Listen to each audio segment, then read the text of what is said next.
सन 2017 में एक कमरे में एक बूढ़ा आदमी बैठा है। एक ऐसा आदमी जो व्हील चेयर पर मौजूद है।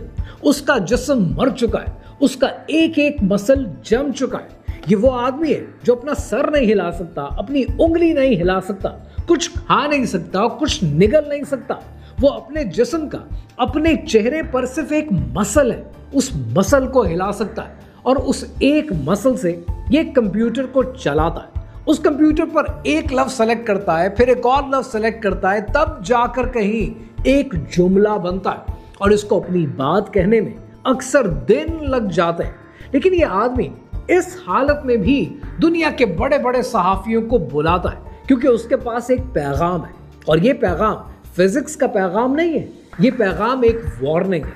वो कहता है कि इंसानियत के पास अब सरवाइव करने के लिए सिर्फ 100 साल बचे हैं और इन 100 सालों के अंदर अंदर दुनिया खत्म, इंसानियत खत्म, यानी एंड ऑफ टाइम। अब यहां पर एक सवाल बनता है और वो सवाल ये है कि ये कितनी अजीब सी बात है कि एक ऐसा आदमी जो अपनी पूरी जिंदगी कहता था कि कोई खुदा नहीं है, कोई जन्नत नहीं है, कोई दोज़ख नहीं है और मौत के बाद कुछ नहीं होता, इसका मानना ये था और आज तक इसका मानना ये कहलाता है कि कहता है कि इस दुनिया को किसी खुदा की जरूरत नहीं है और इंसान इस पूरी कायनात के अंदर एक बेमकसद जर्रा है, एक इत्तेफाक है। तो सवाल ये बनता है कि ऐसे मौके पर अगर इंसान एक बेमकसद जर्रा है तो ये इंसान पूरी दुनिया को वार्निंग क्यों देना चाहता है? ये उस इंसानियत को बचाने की कोशिश क्यों कर रहा है अगर उस इंसानियत का कोई मकसद नहीं है? इस आदमी का नाम स्टीफन हॉकिंग है और आज की ये कहानी सिर्फ एक साइंटिस्ट की कहानी नहीं है, ये उस आदमी की कहानी है जिसने खुदा को मिटाने की कोशिश की और इसके अपने हाथ, अपनी रिसर्च और अपनी दरियाफ्त उस खुदा की तरफ इशारा करते रहे। वो आदमी जो आज ब्लैक होल के नाम से जाना जाता है, जिसने इतनी रिसर्च ब्लैक होल के हवाले से की और ब्लैक होल के बारे में वो बताया जो बेशतर दुनिया नहीं जानती थी। कहानी क्या है, आइए समझते हैं।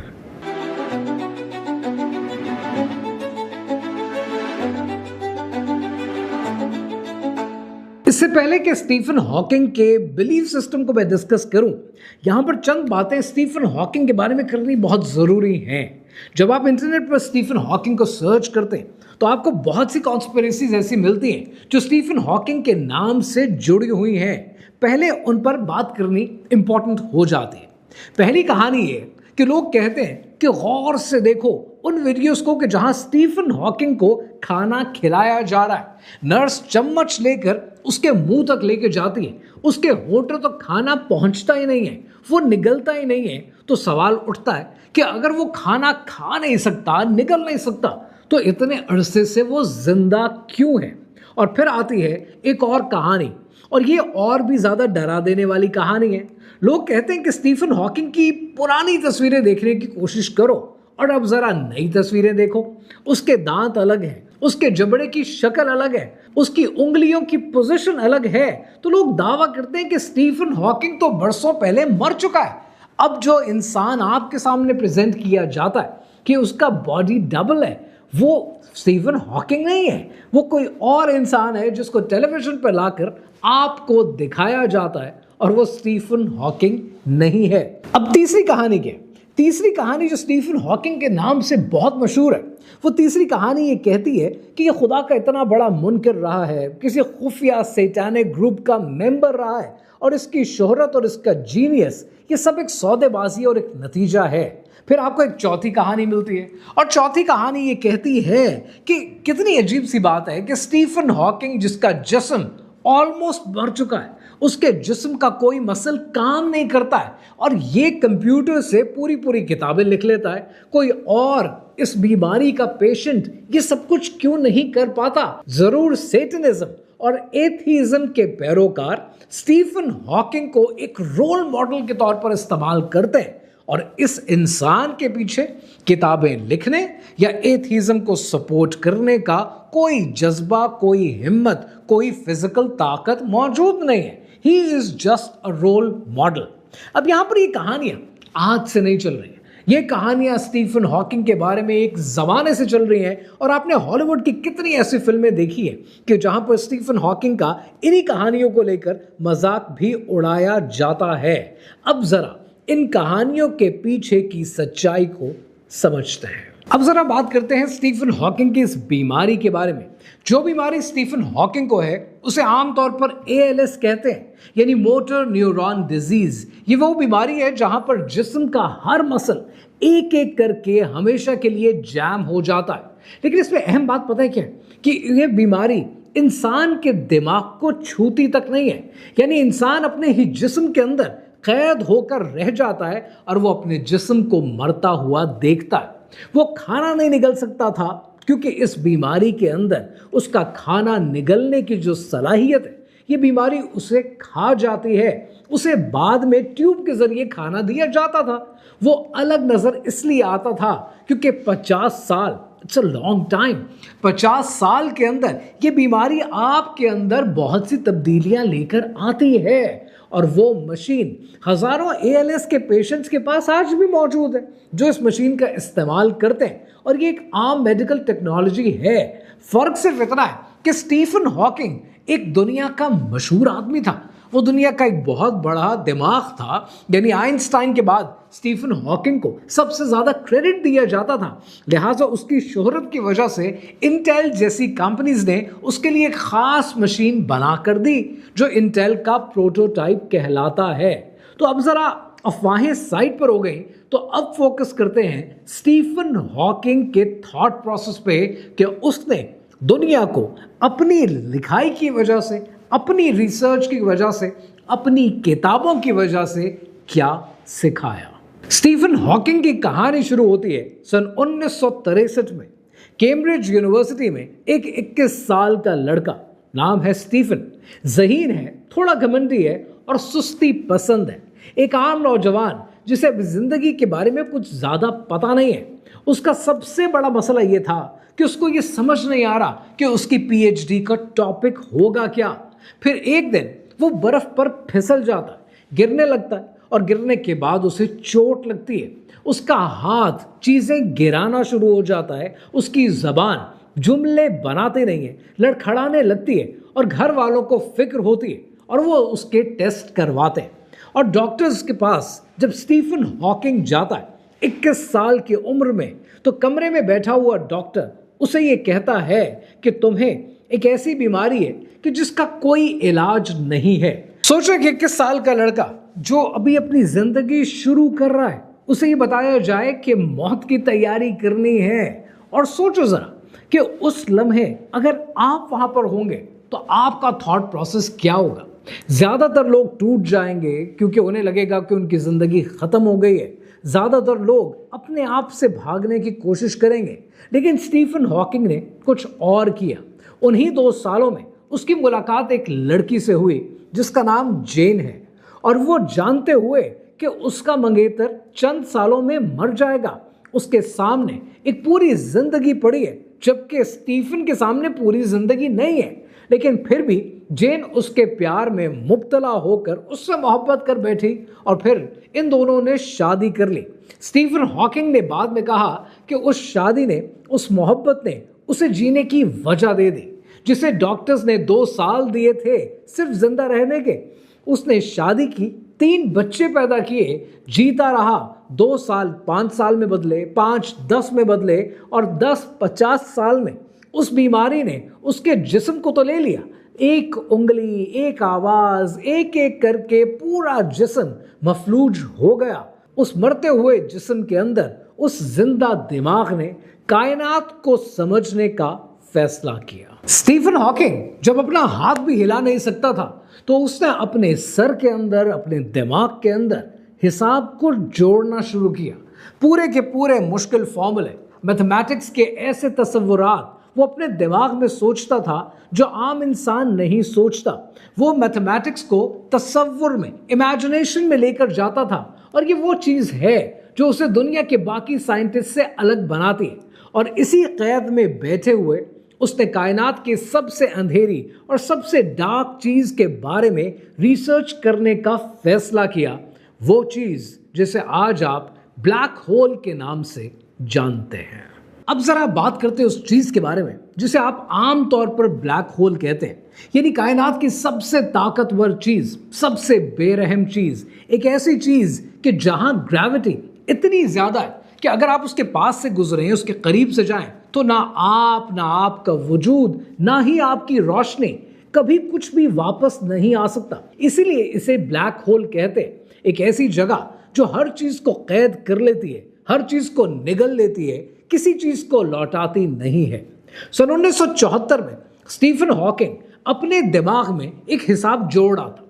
वो ब्लैक होल के किनारे पर क्वांटम फिजिक्स के कवानीन लगाता था और उसका पूरा यकीन था कि जवाब ये आएगा कि ब्लैक होल से कुछ भी बाहर नहीं आता।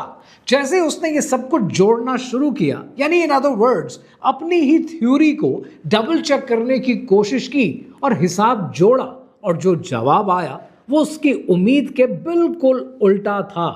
वो जगह जिसे पूरी दुनिया मुकम्मल अंधेरा कहती है, हमेशा के लिए कैद करने वाली जगह समझती है, वो धीरे ही धीरे रिश्ती थी, यानी जर्रा जर्रा बाहर आ रहा था, वो चमक रहा था। यानी स्टीफन हॉकिंग खुद इस जवाब को लेकर इतना परेशान हुआ कि कहते हैं कि वो कई दिन तक खामोश रहा, क्योंकि उसे लगा कि जरूर उसके मैथमेटिक्स के अंदर कहीं कोई गलती हुई है, ये मुमकिन ही नहीं है। उसने बार बार हिसाब जोड़ा, लेकिन जवाब बार बार एक ही आया कि ब्लैक होल कायनात की सबसे परमानेंट चीज नहीं है, कि ब्लैक होल भी आहिस्ता आहिस्ता टूटना शुरू होता है, उससे भी आहिस्ता आहिस्ता रोशनी बाहर आती है। इस डिस्कवरी ने स्टीफन हॉकिंग को मशहूर कर दिया और इसका नाम रखा गया हॉकिंग रेडिएशन। और याद रहे कि कायनात की कोई भी चीज हमेशा रहने वाली नहीं है। ये जुमला स्टीफन हॉकिंग का है, और अभी थोड़ी देर में आप देखेंगे कि ये जुमला स्टीफन हॉकिंग के अपने ही खिलाफ एक गवाह बन जाएगा। इस सब के बाद स्टीफन हॉकिंग को शोहरत मिली, उसकी किताब आई a brief history of time. 1 crore से ज्यादा कॉपीज बिकी, हर घर में उसकी कॉपी पहुंच गई। लेकिन इस किताब का मकसद साइंस समझाना नहीं था, इसका मकसद सिर्फ इस एक सवाल पर फोकस करना था कि क्या इस कायनात को बनाने के लिए किसी खुदा की जरूरत है। और स्टीफन हॉकिंग का जवाब साफ था। उसने कहा कि क्योंकि ग्रेविटी का कानून मौजूद है तो कायनात खुद को नथिंग से बना सकती है और बनाएगी। कायनात को शुरू करने के लिए खुदा को बुलाने की जरूरत नहीं है। और फिर स्टीफन हॉकिंग ने आगे चलकर कहा कि सबसे सादा तशरीह यह है कि कोई खुदा नहीं है, किसी ने कायनात को नहीं बनाया और कोई हमारी तकदीर नहीं चलाता। शायद कोई जन्नत नहीं है और मौत के बाद शायद कुछ नहीं होता। स्टीफन हॉकिंग और उसका पूरा दावा सिर्फ इस एक जुमले पर खड़ा है कि क्योंकि ग्रेविटी का कानून मौजूद है तो कायनात खुद बन गई। अब यहां पर समझने वाली बात पता है क्या है? बात यह है कि खुद स्टीफन हॉकिंग के इस जुमले के अंदर एक बहुत बड़ा लूप होल है। अब जरा सोचें कि वो कहता है कि कायनात नथिंग से बन गई क्योंकि ग्रेविटी का कानून मौजूद था, लेकिन यहां पर सवाल पता है क्या है? सवाल यह है कि ग्रेविटी का कानून नथिंग तो नहीं है, वो एक चीज है, एक तरतीब है, एक इंतजाम है, एक असूल है जो पहले से मौजूद था। तो अगर शुरू में एक कानून मौजूद था तो सवाल खत्म नहीं होता है, सवाल सिर्फ अपनी जगह बदल लेता है। सवाल फिर यह बनता है कि वो कानून कहां से आया, उस तरतीब को किसने उस जगह पर लाकर रखा। और अब इस पूरी कहानी का वो मोड़ जो इस सब को उलट कर देता है कि स्टीफन हॉकिंग खुद जानता है कि उसका सबसे बड़ा दुश्मन कौन है। उसने खुद अपनी इस किताब में यह लिखा है कि जब तक कायनात की एक इब्तदा यानी एक बिगिनिंग थी, हम फर्ज कर सकते थे कि इसको बनाने वाला कोई था। ये मैं अपनी तरफ से नहीं कह रहा हूं, ये स्टीफन हॉकिंग ने खुद कहा कि जब तक कोई बिगिनिंग थी तब तक तो हम मान सकते थे। अब जरा यहां पर रुकें और जरा यहां पर यह समझें कि स्टीफन हॉकिंग खुद मानता है कि अगर कायनात की शुरुआत हुई थी तो उसका एक खालिक होना चाहिए था। उसने खुद ये लिखा है और इसीलिए उसने अपनी पूरी जिंदगी में इस एक चीज को साबित करने में वक्त लगाया कि कायनात शुरू नहीं हुई थी। उसने एक नजरिया बनाया कि कायनात की कोई इंतहा नहीं है, कोई इब्तदा नहीं है, ये बस हमेशा से थी ताकि कोई शुरुआत ना हो, और इस तरह किसी बनाने वाले की कभी ज़रूरत रहती नहीं है। यह उसकी ज़िंदगी की सबसे बड़ी जंग है। लेकिन याद है कि उसने अपनी ही सबसे बड़ी डिस्कवरी में क्या कहा था, यानी हॉकिंग रेडिएशन के बारे में, जिसमें उसने खुद कहा, अपने हाथों से साबित किया कि कायनात में कुछ भी हमेशा नहीं रहता। यानी ब्लैक होल जो कायनात की सबसे बड़ी ताकत है, वो भी गिरती है, वो भी घिरती है, वो भी मर जाती है। और याद है कि वीडियो के शुरू में उसने जो वार्निंग दी थी कि इंसानियत सिर्फ 100 साल और रहेगी, उसके बाद सब कुछ खत्म हो जाएगा। उसका अपना इल्म हर तरफ एक ही चीज चिल्ला चिल्ला कर कह रहा है, और वो ये कि ये कायनात आर्जी है, इसकी एक मौत है। और आज साइंस जानती है कि कायनात की एक शुरुआत थी, एक धमाका हुआ, एक बिग बैंग हुआ, जिसको साइंस बिग बैंग कहती है। रिलीजियसली हमारा बिलीफ सिस्टम क्या है, I will come to that in another video. तो साइंस आज ये मानती है कि एक धमाका हुआ, एक बिग बैंग हुआ, एक पहला लम्हा हुआ, और अगर वो पहला लम्हा हुआ तो उसका बनाने वाला खालिक कहीं ना कहीं तो मौजूद है। अगर आप कुरान मजीद पढ़ें तो सूरह ज़ुमर की आयत नंबर 62 में अल्लाह सुब्हानहू तआला ने इरशाद फरमाया, जिसका मफहूम है कि अल्लाह हर चीज़ का खालिक है और वो हर चीज़ पर निगहबान है। फिर आप सूरह अंबिया पढ़ें तो उसकी आयत नंबर 104 में अल्लाह सुब्हानहू तआला ने फिर इरशाद फरमाया, जिसका मफहूम है कि जिस दिन हम आसमान को यूं लपेट देंगे जैसे कागज को लपेट दिया जाता है। यानी एक शुरुआत है, एक अंजाम है, एक बनाने वाला मौजूद है। और ये स्टीफन हॉकिंग की अपनी डिस्कवरी है और हमारी किताब का बयान भी है। फर्क सिर्फ इतना है कि स्टीफन हॉकिंग उस दरवाजे तक पहुंचा और अंदर जाने से इनकार कर दिया। आपको इंटरनेट पर एक बड़ी दुनिया मिलेगी जो स्टीफन हॉकिंग का मजाक भी उड़ाती है, उस पर हंसती भी है। मैं ना स्टीफन हॉकिंग का मजाक उड़ाता हूं, ना उस पर हंसता हूं। उसकी वजह यह है कि स्टीफन हॉकिंग ने अपनी सारी उम्र कुछ तलाश करने में, कुछ ढूंढने में खर्च कर दी, लेकिन वो दरवाजे तक तो पहुंचा, लेकिन दरवाजे के अंदर नहीं जा सका। खुदा ना करे कि हमारे साथ कभी ऐसी सिचुएशन हो और हम अपने ईमान से जाएं। रही बात जितनी कॉन्स्पिरेसी थ्योरीज हैं, उनमें से शायद वक्त के साथ कुछ सच साबित हो जाएं जो स्टीफन हॉकिंग से रिलेटेड है, लेकिन यहां पर तो ये मैटर ही नहीं करता। यहां पर मैटर ये करता है कि 14 मार्च 2018 को स्टीफन हॉकिंग इस दुनिया से चला गया। उसने पूरी जिंदगी कहा कि मौत के बाद कुछ नहीं होता, पर उस रात उसने उस सवाल का जवाब पा लिया जो वो सारी जिंदगी, अपनी सारी उम्र साबित करने की कोशिश करता रहा। वो सब कुछ जानता था सिवाय उस चीज के जो सबसे ज्यादा माने रखती है।